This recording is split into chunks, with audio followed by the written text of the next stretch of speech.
وہ ذات گرامی جس کو اللہ تبارک و تعالیٰ نے ہم سب کے لیے کائنات کا بادشاہ بنا کر بھیجا. اور آپ جانتے ہیں کہ مسلمانوں کے اوپر ہر طرف سے ٹارگٹ کیا جا رہا ہے, خواہ کے, بغیر کسی وجہ کے, خواہ کے مسلمانوں کی دل آزاری کرنا چاہتے ہیں. اور وہ جانتے ہیں اس بات کو کہ ہماری جو سب سے عزیز متاع عظیم ہے وہ رسول پاک علیہ الصلوۃ والتسلیم کی شان ہے, اور کسی طریقے سے آپ کی شان و شوکت کے اوپر انگشت نمائی کی جائے, گستاخیاں کی جائے, ہرزہ سرائی کی جائے, عزیزان محترم بیہودہ گوئی کی جائے.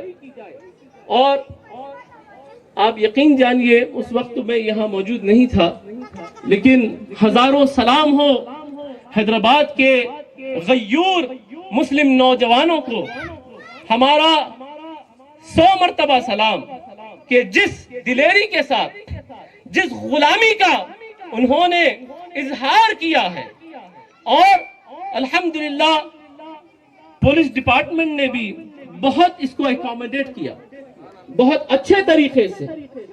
اور اگر تھوڑی سی رہنمائی مزید ہو جاتی بعض جگہوں پہ جہاں پہ تھوڑی سی کچھ گڑبڑ ہو گئی تو شاید وہ بھی نہ ہوتی, لیکن بہرحال یہ اللہ کا بے پایہ فضل و کرم ہے. بات کیا تھی؟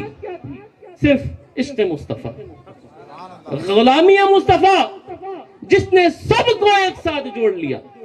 اور الحمدللہ جو ہمارے مشائخ نے, پیرزادوں نے, جو علماء کرام نے, جو ہمارے سیاسی رہبروں نے جو خدمتیں کی ہیں پولیس ڈپارٹمنٹ کے حوالے سے, گورنمنٹ پہ دباؤ دبانے کے حوالے سے, ڈالنے کے حوالے سے, وہ قابل ستائش ہے. اور الحمدللہ اللہ نے چاہا تو اس بدبخت ملعون راجہ سنگھ کو ایک نشان عبرت بنا کے رکھ دیں گے.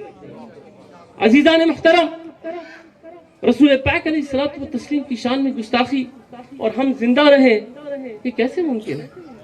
ہم ایک پابند قانون شہری ہونے کے ناطے, ایک لا ابائیڈنگ سٹیزن ہونے کے ناطے جو کچھ ہمارے بس میں ہے وہ کر گزرنا. ایک پابند قانون شہری ہونے کے ناطے, ایک عزت دار شہری ہونے کے ناطے, ایک لا ابائیڈنگ سٹیزن ہونے کے ناطے جو کچھ ہمارے اختیار میں ہمیں کر گزرنا چاہیے. اور الحمدللہ نوجوانان حیدرآباد, غیور مسلم نوجوانوں نے اس کا ثبوت دے دیا. اور ان کے لیے ایک شعر میں نظر کرنا چاہوں گا. اگر ہم خود میں تابندہ نہ ہوتے تو ایسے دور میں زندہ نہ ہوتے. اگر ہم خود میں چمکدار نہ ہوتے تو پھر ایسے دور میں ہم بھی زندہ نہ ہوتے. اگر ہم خود میں تابندہ نہ ہوتے تو ایسے دور میں زندہ نہ ہوتے. اندھیرے اور بڑھ جاتے اگر ہم, اندھیرے اور بڑھ جاتے اگر ہم, نوید صبح آئندہ نہ ہوتے. اگر ہم آنے والی صبح کی خوشخبری بن کر نہیں ابھرتے تو پھر اندھیرے اور بڑھ جاتے. سلام ہو مسلمانوں کو, سلام ہو نوجوانوں کو کہ جنہوں نے اس جذبے کا اظہار فرمایا. اللہ اکبر. اور بات بھی تو یہی ہے نا کہ قوت عشق سے ہر پست کو بالا کر دے, دہر میں اس میں محمد سے اجالا کر دے. عشق ہی ابتدائے ذات, عشق ہی انتہائے ذات, عشق نہ ہو تو شرع دی بت کدے تصورات. عزیزان محترم, انہوں نے وہ غلامی پیش کی ہے کہ الحمدللہ حکومت پہ دباؤ بن گیا. اب کیا اس پہ اتفاق کر لینا چاہیے؟ نہیں. چاہیے یہ کہ زیادہ سے زیادہ رسول پاک علیہ الصلوۃ والتسلیم کی سیرت کو پڑھا جائے, زیادہ سے زیادہ آقا و مولا کے تعلق سے, آپ کی شان و شوکت کے تعلق سے اپنی نسلوں کو ہم علم دیں.